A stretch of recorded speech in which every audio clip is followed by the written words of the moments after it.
Oke, hello guys, welcome back to my YouTube channel dan selamat datang di segmen misteri. Sebelum aku memulai ceritanya, bagi kalian yang mungkin mempunyai cerita horor atau misteri, bisa bagikan cerita kalian di email yang akan aku tulis di bawah ini.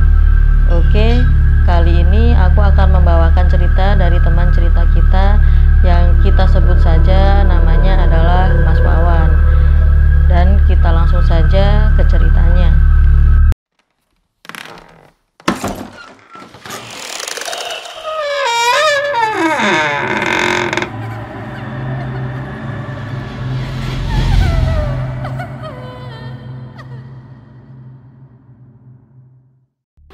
Cerita ini dimulai dari Mas Wawan yang masih kecil yang suka bermain dengan dua orang temannya.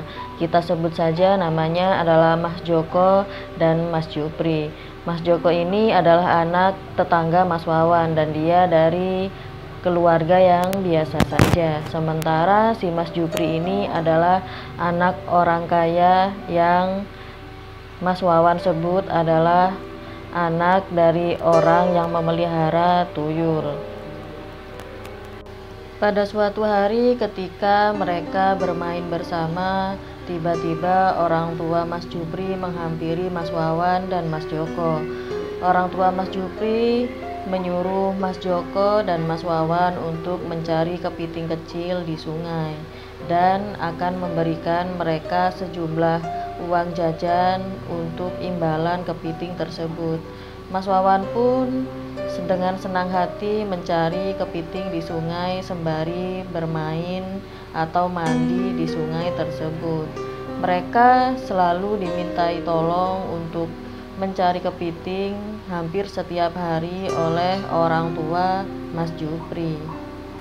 Pada waktu itu mereka masih belum tahu kenapa selalu disuruh untuk mencari kepiting kecil, dan Mas Wawan pun juga tidak pernah menanyakan untuk apa atau buat apa kepiting tersebut, dan Mas Wawan pun melakukannya dengan senang hati setiap kali orang tua Mas Jupri memintanya untuk mencari kepiting.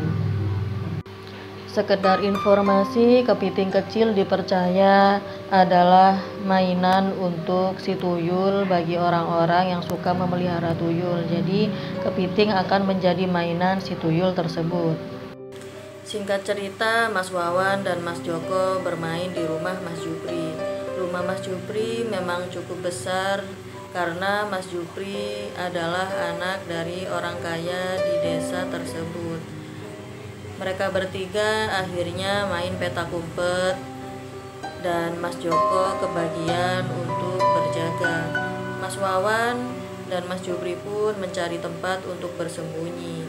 Ketika Mas Wawan sedang mencari tempat untuk bersembunyi, tiba-tiba Mas Wawan dihampiri oleh ibu Mas Jupri. Ibu Mas Jupri pun berkata, "Le, kalau bermain boleh di mana saja, tapi jangan pernah memasuki ruangan tersebut ya Le." Sambil ibu Mas Jupri menunjuk ke sebuah ruangan yang pintunya tertutup. Dan Mas Wawan pun menjawab, "Nggih, Bu."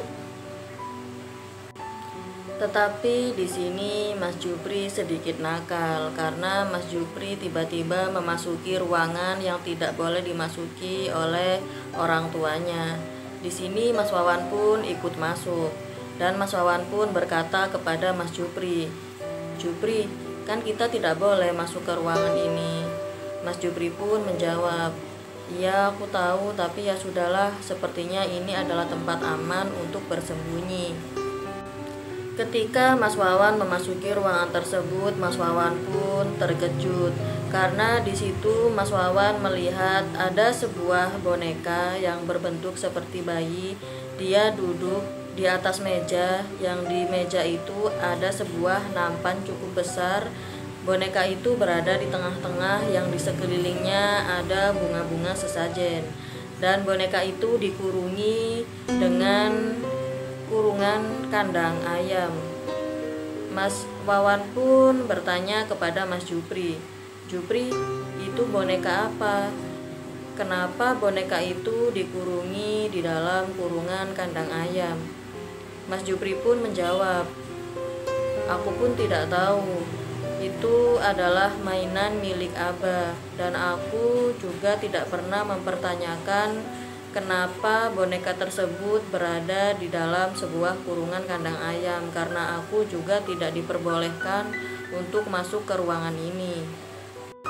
Karena rasa penasaran, Mas Wawan pun mencoba untuk mendekati boneka tersebut, dan Mas Wawan juga mencoba untuk menyentuh boneka yang ada di dalam kurungan kandang ayam. Mas Wawan pun mencoba memasukkan tangannya dari sela-sela lubang kandang ayam tersebut. Ketika Mas Wawan menyentuh boneka tersebut, Mas Wawan pun terkejut kembali karena apa yang dia sentuh itu seperti bukan boneka, melainkan kulit bayi manusia. Mas Wawan pun menoleh ke arah Mas Jupri, dan Mas Wawan juga berkata, "Jupri, ini boneka apa? Kenapa kulitnya sama seperti kulit manusia? Dan ketika aku sentuh, rasanya empuk sekali." Kemudian Mas Jupri berkata, "Aku tidak tahu, aku tidak pernah menyentuhnya karena aku takut. Karena itu adalah milik Abah. Sudah, jangan disentuh. Nanti kalau Abah tahu, nanti bisa kena marah," jawab Mas Jupri. Tapi di sini Mas Wawan masih penasaran. Mas Wawan pun mencoba untuk menyentuhnya kembali. Ketika Mas Wawan menyentuhnya, ternyata boneka itu terguling dan terjatuh. Ketika boneka itu terjatuh, Mas Wawan sedikit panik. Tapi di luar dugaan, ternyata boneka itu tiba-tiba bisa bangkit kembali. Di situ Mas Wawan pun kaget bukan main, karena dia baru pertama kali melihat boneka yang terjatuh tapi bisa duduk kembali. Di situ Mas Wawan masih ingin menyentuhnya sekali lagi karena dia sempat seperti tidak percaya dengan apa yang dia lihat. Akhirnya Mas Wawan sengaja menjatuhkan boneka tersebut. Dia menyentuhnya sedikit lebih keras dengan sedikit mendorongnya agar boneka itu benar-benar terjatuh. Dan ketika boneka itu terjatuh, benar saja boneka itu memang bisa bangkit sendiri. Karena semua itu dirasa cukup aneh, akhirnya Mas Wawan menyudahi saja permainan petak umpetnya dan dia pulang ke rumah.